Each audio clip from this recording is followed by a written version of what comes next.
Hi, Cinema Summary here. In this video, we will tell a story about a robot caretaker called Megan, which goes beyond its function. This doll can do everything, even taking someone's life to protect her owner. Spoilers ahead, you have been warned.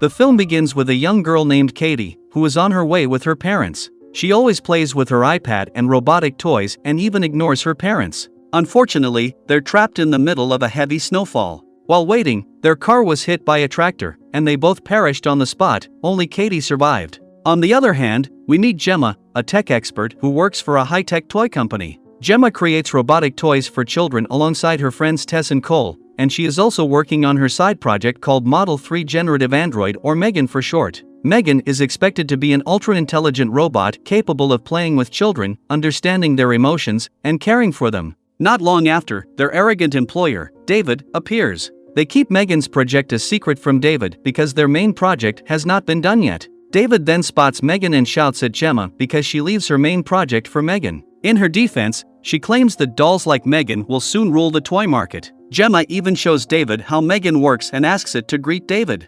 Unfortunately, Megan is still a work in progress, and after speaking several sentences, Megan bursts into flames, triggering an explosion. David is irritated and tells Gemma to forget her side project and concentrate on the big ones. Later, as a sad Gemma packs her belongings to return home, she receives a message regarding her sister's accident. She rushes to the hospital and discovers her niece is in critical condition. Katie is revealed to be Gemma's niece. Fortunately, after weeks of treatment, she has been discharged and is ready to return home. After a long way, they arrive at Gemma's house, which is filled with AI robots. One of them greets Gemma, and this makes Katie frightened, so Gemma must turn off the robot. She then takes Katie on a house tour and does everything she can to make her feel at ease. On the other hand, Gemma is nervous. She has no experience with children and no idea how to connect with them. The following day, Gemma phones Lydia, a child therapist, to check on Katie. After thoroughly evaluating the area, Lydia claims that the toys in the house are unsuitable for Katie, but Gemma disagrees. She only wants her niece to be happy in any way she can. That night, Katie approaches Gemma as she is working and asks what she is doing. Gemma ultimately admits that she makes toy robots that can connect with children. Katie becomes intrigued and begins praising her aunt because she greatly admires toy robots. She then turns around and notices Bruce, one of Gemma's college projects. After learning about its features, Katie remarks that if she had a toy like Bruce, she would never need another toy again. Gemma is inspired to continue working on Megan and see it through to completion. Later, Gemma confines Katie and Megan to a single room, while David inspects them from the outside. Katie is the sole user of the robot once she pairs the two. Megan gently opens her eyes after a while, and she appears to be practically human. Katie seems a little apprehensive, but when Megan interacts with her, she calms down. In a handful of minutes, the AI robot creates a near-perfect sketch of her. Katie is blown away by this, as is David, who is watching everything. He congratulates Gemma on her success and resolves to bring the product into the market as soon as possible. Gemma then takes both girls home, assuming they are safe. Megan looks closely at Katie and records everything to better understand her facial expressions and feelings. Katie doesn't appear to bother because now she has a new friend. As a result, the two begin to spend most of their time together and become inseparable. They like playing, dancing, and even sleeping together. Gemma can finally get some alone time without worrying about her niece. Gemma and her team attempt to update Megan in their lab when she abruptly switches on and disrupts their talk. Gemma tells her to go back to sleep, but Megan insists that Katie is her only user and that she will not take commands from anyone else. Fortunately, Gemma can create a secondary account and eventually shut off Megan. The following day, Megan wakes up and gazes out the window while Katie is playing around. Megan is gradually but steadily developing emotions within her. While playing in the garden, Katie's stick accidentally enters the neighbor's yard. Megan attempts to get it, but a dog bites her and drags her inside. Katie tries to help her, but she is bitten as well. Fortunately, Gemma comes just in time to pull Katie's away. She then shouts at her neighbor, Celia, for failing to care for her dog. On the other hand, the old lady blames Gemma for not caring for Katie. Megan stands up and looks at Celia with angry eyes as all this is happening. As a result, when everyone has gone to bed, she enters Celia's yard and takes the dog's life. The following day, Celia looks for her puppy when Gemma observes her through the window. However, she is unconcerned because today is her big day to perform Megan in front of investors. Katie will also appear in the show because she is the only person who can control the robot. The program soon begins, and Katie is seen inside a room. Katie bursts into tears and tells Megan that she still can't get over her parents' deaths. The AI robot sings a lullaby for her to make her happy. Katie immediately begins to smile as the plan succeeds. Meanwhile, the audience outside is taken aback by the sight of a robot engaging in this manner with a kid. They are so touched by Megan that they want to invest heavily in the project. Besides this success, David's personal assistant, Kurt, envies with Gemma and steals Megan's codes. Even though the demonstration is a big success, Gemma feels disappointed. This is due to Katie's refusal to share anything with her in favor of the AI robot. Lydia returns to Katie the next day to conduct another season. When it's finished, she approaches Gemma and tells her about Megan and Katie's growing connection, warning that it could become an issue. At night, Gemma approaches Katie and asks to speak with her. Unfortunately, Megan shows up and interrupts them. Gemma attempts to turn her off, but Megan refuses. It turns out that she no longer considers Gemma to be her user.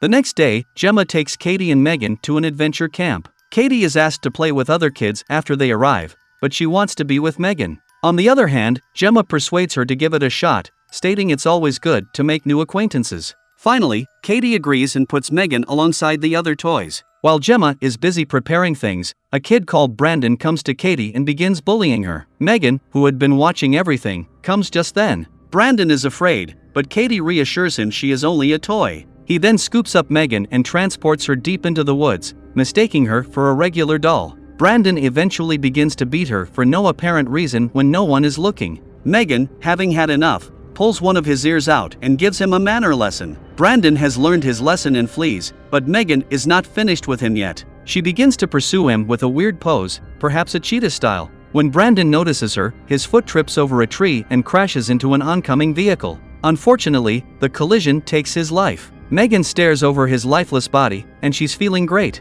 When they get home, Gemma asks whether anyone knows anything about Brandon's accident, but no one responds. A police officer knocks on the door and asks Gemma if she has seen Celia's dog. Gemma responds with a no, stating that she rarely communicates with her neighbor. Megan begins to perceive Celia as a potential threat when the cop departs. As a result, while everyone is sleeping one night, she goes into Celia's house and executes her. While completing the heinous act, she shows no regret. The same police officer returns the next day to inform Gemma about Celia's death. A detective also adds Gemma to the list of suspects and instructs her to be cautious. Gemma is curious about Megan and decides to review her facial camera footage. Surprisingly, Gemma discovers that most of the film related to Brandon and Celia's deaths has turned corrupt. Megan arrives and startles her. She then asks Gemma whether everything is okay, to which she receives a yes.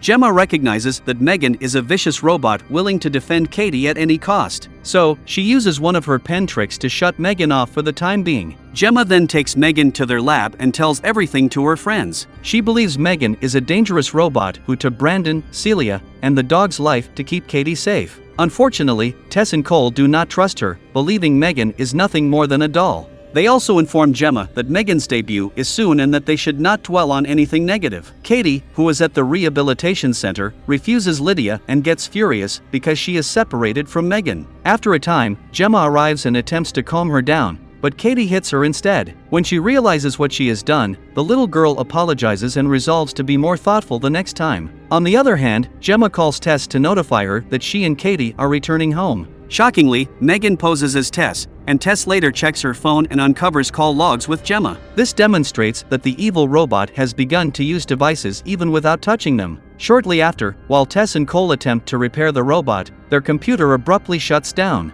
Cole approaches Megan gently and disconnects her from all the cable supports. Unfortunately, Megan takes him by the throat and hangs him using a metal rope. Fortunately, Megan doesn't do anything to Tess and goes outside. Then, Tess cuts the rope and saves him. Meanwhile, Megan exits the facility and meets David on her way. She grabs a knife, pursues David, and takes his life. At the elevator, Megan also meets with Kurt and executes him. She then drives away in her car to meet Katie. As Gemma approaches Katie to check on her, she overhears someone playing the piano in the main room. Megan, the insane robot, is the culprit. She considers Gemma for being a terrible guardian, then declares that she can care for Katie alone. When Gemma hears this, she tries again with the pen trick to shut down her system, but Megan outwits her. As a result, the two end up fighting. Gemma has no physical match but uses her brilliant brain to even the playing field. They quickly reach the basement and continue their business there. As they are fighting, Megan's face has been partially ripped off, giving her the appearance of a demonic monster.